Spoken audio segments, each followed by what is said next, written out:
বাবা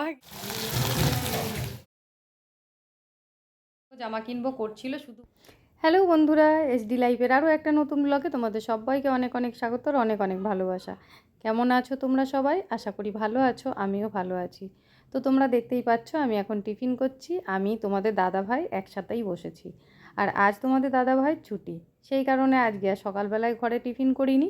তোমাদের দাদা ভাই গেছিলো, বেরিয়েছিল একটু, ডাল পুরি কিনে নিয়ে এসছে দেখো টিফিনে। তো চারজনের জন্য নিয়ে এসছে, আমরা চার মানে দুজন আর ছেলে আর ছেলের দাদু, চারজনের টিফিন একসাথে কিনে নিয়ে এসেছে তোমাদের দাদাভাই। এখন এই টিফিনটা করে নেব, তারপরে আমি আমার সংসারের কাজে হাত দেবো। আর তোমাদের দাদাভাই যাবে একটু বাজারে, ও বাজার করে নিয়ে আসার পর তারপর আজ রান্না বান্না হবে।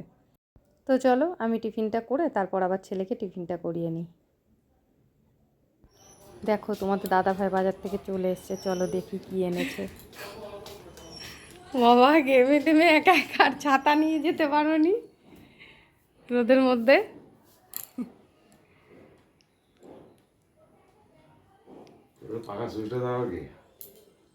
ভোল্টেজ নেই, লো ভোল্টেজ, পাখা চলছেই না। কি এনেছো? দেখো খুলে। দুটো প্যাকেট। এখানে তো একটা পাত্র আছে, আর একটা পাত্র আনতে হবে।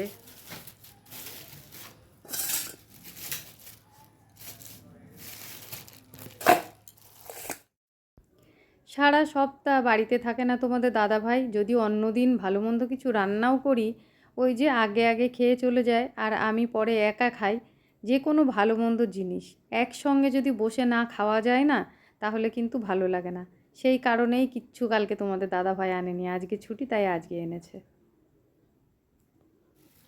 তো বন্ধুরা দেখো, এই যে খাসির মাংস এনেছে।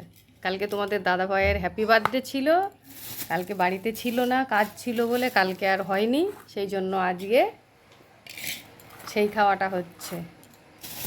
আর এইটা তো মাংস আমাদের জন্যে, আর ভাই মাংস খায় না, সেই জন্য এই যে ভাইয়ের জন্যে মাছ এনেছে। এই দেখো, ভাইয়ের জন্যে ইলিশ মাছ। এই একটা গোটা মাছ রয়েছে এখানে। কত নিল এই মাছটা? 30 টাকা বলেছে, 30 টাকা। ও ও খাবে বলবে যে দাদা বেঁচে গেছে। হ্যাঁ, মাছ কাটে রক্ত বেরোয় না। এখনকার ইলিশ মাছে সেই রকম স্বাদ নেই। তো চলো বন্ধুরা, বাজার তো চলে এসেছে, এবার রান্না করার পালা। তো সারাদিন কি করি না করি দেখতে থেকো, সঙ্গে থেকো। আর পায়েসটা কিন্তু আমি কালকেই করে দিয়েছি, সেটা তোমাদের সঙ্গে শেয়ার করা হয়নি। তো যাই হোক বন্ধুরা, আজকে রান্না হবে এই ইলিশ মাছ, আর এই মাংস রান্না হবে, আর দেখি সঙ্গে কি আর করা যায়। তো বন্ধুরা দেখো, ওদিকে বাজার যা এনেছে সব কিছু তো নামিয়ে নিয়েছি। আর আজকে কিন্তু বাজার সেরকম কিছুই করেনি, মাছ মাংস নিয়ে এসছে। আর নিয়ে এসে দেখো জামা কাপড় ছেড়ে একটু রেস্ট নিয়ে এই যে বসে গেছে মাছ মাংস নিয়ে ধুতে। এদিকে দেখো বিড়াল লাইন দিয়েছে, ওপরে কাকের উৎপাত আর নিচে বিড়াল। তারপর দেখো এদিকে ছেলে সকালবেলায় টিফিনটা করে নিয়েছে, নিয়ে এই যে ও বেরোচ্ছে জিমে। আর ওর বুনু ওর পেজ ধরেছে, ওর সঙ্গে যাবে। ওর আনন্দ দেখো। ছেলে বেরোতে গিয়েও বেরোতে পারছে না, পেছন থেকে দেখো কাঁদতে শুরু করেছে, ওর সঙ্গে যাবে। তো যাই হোক, এখন ওকে যাই ভুলিয়ে ভালিয়ে নিই, না হলে আবার ও বেরোতে পারছে না। আচ্ছা চলে যাও। রান্নাটা আজকে হতে হয়তো অনেকটা দেরি হলো, কিন্তু কষ্ট আমার একদম হয়নি, কেননা তোমরা তো দেখলেই তোমাদের দাদাভাই মাছ মাংস নিয়ে ধুতে বসে গেছিলো। আর এটা করতে করতেই ভাই বাড়িতে চলে এসেছিল। ভাই এসে আবার একটা চাল কুমড়ো ছিল ঘরে, সেটাকে ভালো করে কেটে আমাকে রেডি করে দিল, বললো এইটা মাছের মাথাটা দিয়ে রান্না করে ফেলো। তো ওদিকে ভাতটা হয়ে গেছে, ভাতটা আমি নামিয়ে নিয়েছি। আর এদিকে দেখো চাল কুমড়োটাও আমার হয়ে গেছে। এখন চাল কুমড়োটা নামিয়ে নেব, আর ভাতটা নামিয়ে আমি ওই পাশে আবার একটা কড়াইতে মাছ ভাজা কিন্তু বসিয়ে দিয়েছি। কেননা আজকে দেরি হয়েছে, যেহেতু বেলা হয়েছে অনেকটাই। আর আমাদের বাড়িতে কিন্তু দুপুরের খাওয়া দাওয়াটা ঠিক টাইমেই হয়, একদম ঘড়ির কাঁটা এদিক ওদিক হবে না, 1:30টার সময় খেতে বসবে। তো সেই জন্য একটা গ্যাসে করতে গেলে পরে হয়ে উঠবে না, সেই কারণে দুটো গ্যাসে কিন্তু আমি বসিয়ে দিয়েছি রান্নাটা। তো এই ছোটো কড়াইটায় আমি মাছটা ভেজে নিচ্ছি, এখানেই আমি মাছের ঝোলটা করে নেব। আর ওদিকে চাল কুমড়োটা নামিয়ে ওই গ্যাসে মাংসটা বসিয়ে দেবো। ওদিকে তো মাছ ভাজা হয়েই গেল, আর এখানে দেখো আমি মাছের ঝোল করার জন্য বেগুন আর আলু কেটে নিয়েছি। আমাদের বাড়িতে ইলিশ মাছ আনলেই বেগুন দিয়ে আলু দিয়েই বেশি ঝোল হয়, কেননা ভাইও এই ঝোলটা খেতে বেশি ভালোবাসে, আর তোমাদের দাদা ভাইও। আমাদের ঘরে কিন্তু সর্ষে বাটার রান্নাটা কেউ খুব একটা পছন্দ করে না। তো যাই হোক বন্ধুরা, ওদিকে তো আমি রান্না করছি, আর এদিকে দেখো তোমাদের দাদা ভাই মাছ মাংস তো ধুয়ে এনেছেই, আবার পেঁয়াজ রসুনও কাটতে বসে গেছে। মাছের ঝোলটা আমার হয়ে গেছে, দেখো মাছের ঝোলটা দেখতে কতটা সুন্দর হয়েছে, দেখেই খেতে ইচ্ছা করছে বলো। গরম ভাতের সাথে একেবারে ঝোলটা দারুণ লাগবে। তো যাই হোক, এবার মাংসটা হয়ে গেলেই আমার রান্নাটা হয়ে যায়।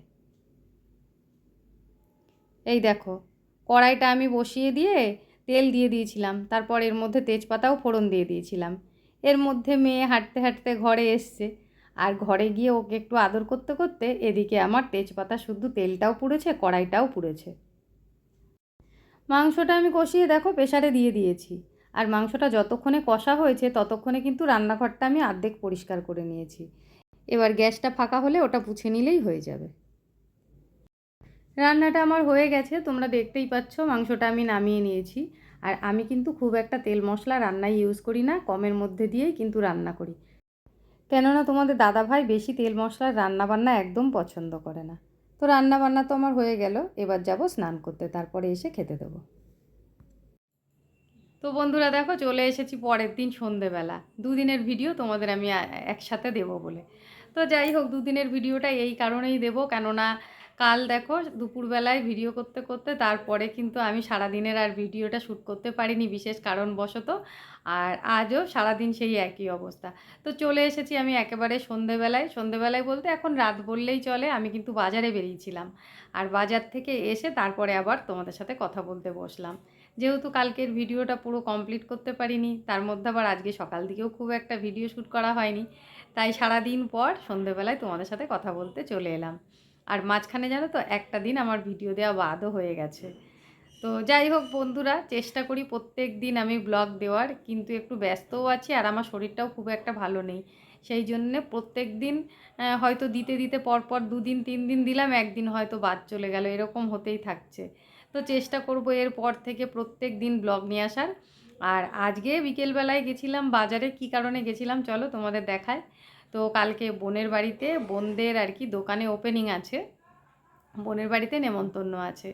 তো সেই জন্য তোমাদের দাদা ভাই আমাদের জামা কাপড় মানে যেটুকু বা কেনাকাটি করে একটু মাঝে মধ্যে, নিজের জন্যে কিন্তু কিছুই কেনাকাটা করে না। তাই কোথায় যাওয়ার হলে পরে তখন ওর জন্য বাজারে যেতেই হয়, জামা কাপড় হোক বা কিছু কিছু একটা কিনতে যেতেই হয়। সেই কারণেই আজকে বেরিয়েছিলাম। আর কি কি এনেছি তোমাদের দেখাই চলো। এই দেখো, প্রথমেই দেখো এর মধ্যে রয়েছে, এই দেখো একটা শার্ট, এটা হাফ হাতা। অনেক দিন ধরেই জামা কিনবো করছিল, শুধু বোনের বাড়িতে অনুষ্ঠানে যেতে হবে বলে, সেই জন্যে যে তা কিন্তু না। এমনি অনেক দিন ধরে গরম পড়ে গেছে, একটু সুতির জামা, হাফ হাতা সুতির জামা পরে কাজ করতেও সুবিধা হয়, সেই কারণে কিনবো করছিল। তো সেই কারণে এবার যেহেতু কালকে আবার বেরোতে হবে, তো একসাথে কেনা হয়ে গেল। আর এটার মধ্যে আছে এই দেখো জুতো, এটাও তোমাদের দাদা ভাই, জুতোটা আর দেখাচ্ছি না। আর একটা জামা তো তোমাদের দেখালাম, এই যে এই দেখো আর একটা শার্ট, এটা ফুল হাতা। কি কি এনেছি সেটা তো তোমাদের দেখালাম, আর ছেলের সব সময় পরার জন্য একটা জুতো আনা হয়েছে, জুতোগুলো তোমাদের দেখালাম না। আর আমার জন্য কি এনেছি চলো সেটাও দেখিয়ে দিই, সেটা আর বাদ থাকে কেন। আমার জন্য আমি আজকে বিশেষ কিছু আনিনি। এই দেখো একটা কুর্তি রয়েছে, সেই কুর্তিটা পরার জন্য একটা লেগিংসের দরকার ছিল আমার, তো সেই জন্য এইটা নিয়েছি। তো যাই হোক বন্ধুরা, এই হচ্ছে আজকের কেনাকাটা। এই যে দেখে না জিনিসগুলো কেমন হয়েছে অবশ্যই কিন্তু জানিও কমেন্ট করে। তো চলো আজকের ভিডিওটা এই পর্যন্তই। আর তোমাদের আগেই বললাম আমি 2 দিনের ব্লগ শেয়ার করলাম তোমাদের সঙ্গে। আর আজকের ভিডিওটা তোমাদের কেমন লাগলো অবশ্যই কিন্তু কমেন্ট করে জানিও। যদি ভালো লেগে থাকে একটা লাইক কমেন্ট শেয়ার করো, আর চ্যানেলে যদি নতুন হয়ে থাকো চ্যানেলটাকে সাবস্ক্রাইব করে আমার পাশে থেকো। আবার চলে আসবো নতুন কোনো ভিডিও নিয়ে, ততক্ষণের জন্য তোমরা খুব ভালো থেকো, সুস্থ থেকো, আর এইভাবেই আমার পাশে থেকো। তো চলো এখনকার মতন টাটা।